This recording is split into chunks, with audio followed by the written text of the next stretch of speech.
SP model town दोस्त मोहम्मद का model town court का दौरा।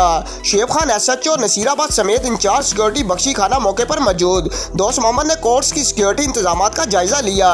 एसपी मॉडल टाउन ने ड्यूटी पर मौजूद अफसरों एहलकारों को सिक्योरिटी इंतजाम के बारे ब्रीफिंग दी। स्नाइपर्स को किसी भी नाखुशगवार वाक़ये से बचने के लिए एतराफ समेत एंट्री पॉइंट्स पर कड़ी नजर रखने की हदायत की गई। किसी भी शख्स को चेकिंग के बगैर दाखिले की इजाजत न दी जाए। 3 दर्जाती सिक्योरिटी असार के जरिए चेकिंग के अमल को यकीनी बनाया जाए। तमाम एहलकार नेक नीति और ईमानदारी से अपने अपने फराइज मनसवी अंजाम दें।